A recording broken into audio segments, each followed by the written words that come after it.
तो hello guys, देखो ब्रह्मास्त्र आई और चली भी गई और जाते जाते बहुत सारे क्वेश्चन छोड़ गई है जो कि तुम्हें भी परेशान कर रहे हैं और मुझे भी परेशान कर रहे हैं। मैंने ब्रह्मास्त्र दोबारा देखी, वो भी फ्रेम बाय फ्रेम, तो मुझे न्यू शॉकिंग डिटेल्स देखने को मिली और मैंने मेनली फोकस किया गुरुजी और ईशा पर। एंड मुझे गुरुजी की बातों से लगा कि ये बंदा भी कहीं ना कहीं करप्ट है। ये सब आपको वीडियो के अंदर बताऊंगा। तो अगर आपने पिछली वाली वीडियो मेरी मिस कर दी है जिसमें मैंने ब्रह्मास्त्र की डीप डिटेल्स बताई थी, वो आपको ऊपर आई बटन पर मिल जाएगी। एंड इस वीडियो को देखने के बाद आप वो भी देख लेना। तो लेट्स बिगिन। डिटेल नंबर 1, आपने एक सीन में देखा होगा एसआर के अपनी लैब में होते हैं तो जुनून वहाँ पर आती है और उसको बिना देखे एसआर के एक लाइन बोलते हैं, अग्नि। अब अग्नि का एहसास साइंटिस्ट को इसलिए हुआ क्योंकि एक टाइम ऐसा था जब ब्रह्मांड के मेंबर एक साथ रहकर ब्रह्मास्त्र की रक्षा किया करते थे। तो कहीं ना कहीं देव साइंटिस्ट के साथ ही रहा होगा ना, तभी साइंटिस्ट को लैब में देव की अग्नि का एहसास होता है। एंड सीरियसली गाइस, एक बात बताऊं, मुझे कहीं से भी नहीं लगता कि ब्रह्मास्त्र की पावर का लालच ओनली देव को ही आया होगा। एंड कहीं ना कहीं इसमें गुरुजी भी करप्ट है। इस बात को मैं आगे चल के बताऊंगा। डिटेल नंबर 2, जब शिवा ईशा को अपने रूम पर ले जाता है तो शिवा के रूम में एक वॉल पर एक स्केच बनी होती है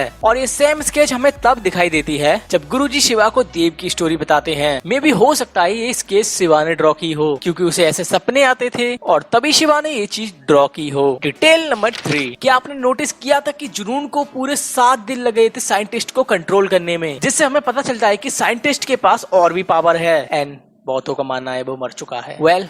कितनों को लगता है कि एसआरके का कैरेक्टर मर चुका है? मुझे कमेंट में बताओ यार। डिटेल नंबर 4, क्लाइमैक्स में हमें एक सीन दिखाया गया था जिसमें शिवा एक छोटा बच्चा होता है और उसके घर में आग लग जाती है एंड उसको कहीं ना कहीं ये लगता है कि ये आग उसकी वजह से लगी है, लेकिन ऐसा नहीं है। देखो, अगर तुम लोगों ने मूवी देख रखी है तो तुम्हें क्लियरली पता होगा जब ईशा शिवा की लाइफ में आती है तो तब उसको पता चलता है कि वो आग को कंट्रोल कर सकता है। अब तुम लोग बोलोगे कि शिवा के रूम में जो आग लगी थी जिसमें उसकी माँ जलकर मर गई थी, वो किसने लगाई वे? तो सब्र करो भाई, मैं वीडियो में सब बताऊंगा। डिटेल नंबर 5, देखो जब मूवी का ट्रेलर आया था तो इस सीन में प्रभास्त्र को ग्लो करते हुए दिखाया गया है और लेकिन जब आप मूवी को देखोगे तो इसमें ये सब नहीं दिखाया गया है। देखो, ये चीज मैंने जरूरी समझा बताना तो बता दिया। डिटेल नंबर 6, अगर आपको ध्यान हो इस सीन में जब शिवा गुरुजी से बात करता है तो शिवा गुरुजी से बोलता है कि मुझे आपकी ब्रह्मास्त्र की लड़ाई में नहीं पड़ना, लेकिन गुरुजी उसको बताते हैं कि तुम्हारे माँ बाप भी ब्रह्मांश का हिस्सा थे तो ये लड़ाई तुम्हें भी लड़नी पड़ेगी। एंड मुझे एक चीज पर गुरुजी पर शक हुआ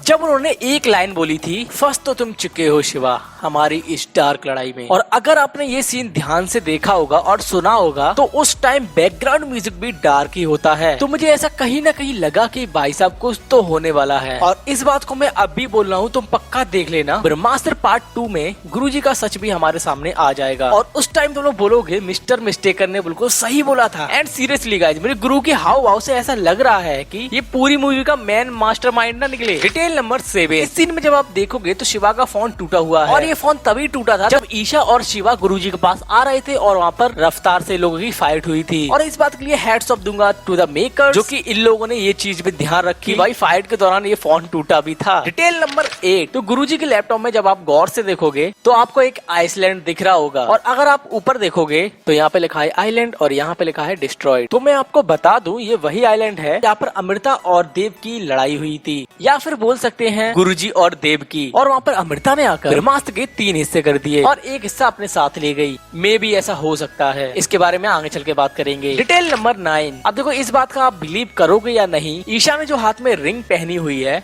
वो सेम रिंग देव के पास भी है या फिर थी। सबसे बड़ा सवाल ये है कि ये रिंग ईशा के पास क्या कर रही है। अब देखो, ये चीज मैंने बहुत रिसर्च मारी, मैंने 2-4 बार ट्रेलर देखा एंड फिर मूवी देखी, फिर भी मुझे इसके बारे में कोई डिटेल और हिंट नहीं मिली कि ये रिंग इसके पास आखिरकार कर क्या रही है। अब ये चीज पार्ट 2 में ही क्लियर हो पाएगा जब इनके काले चिट्टे खुलेंगे। अब ये तो होगी डिटेलिंग की बात। अब कुछ ऐसे कैरेक्टर के ऊपर प्रकाश डालते हैं जो कि हमें और तुम्हें परेशान कर रहे हैं। ईशा की मिस्ट्री क्या है, गुरुजी हमसे क्या छुपा रहे हैं, क्या मूवी का मेन विलन देव ही है? आपको भी लगता है कि गुरुजी इन लोगों से कुछ ना कुछ तो छुपा रहे हैं?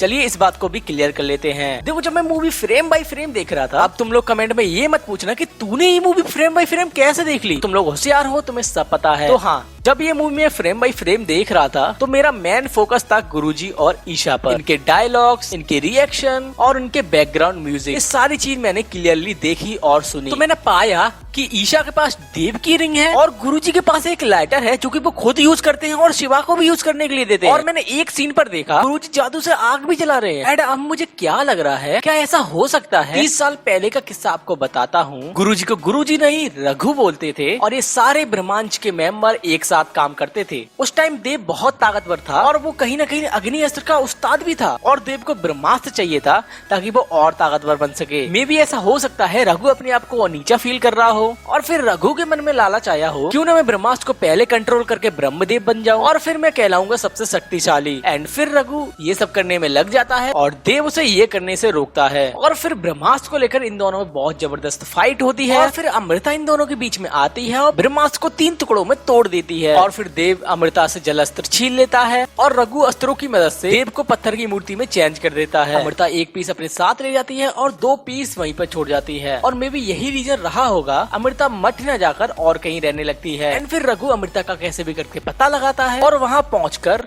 बूम वही लाइटर वाले अस्त्र से सारा कुछ जला देता है। वेल ये एक थ्योरी थी, ये थ्योरी उतनी ही सही हो सकती है जितनी की गलत। तो हाँ, मुझे कमेंट करके बताओ आपको क्या लगता है ईशा के पास देव की रिंग कैसे आई? क्या देव बाकी में मेन विलन है या फिर इन सब का मास्टरमाइंड गुरुजी है? तो मुझे ये सब चीजें बताओ कमेंट में कि आपको क्या लगता है, क्या मैं और तुम एक जैसा ही सोचते हैं? वेल आज के लिए इतना ही, मिलते हैं किसी नेक्स्ट वीडियो में।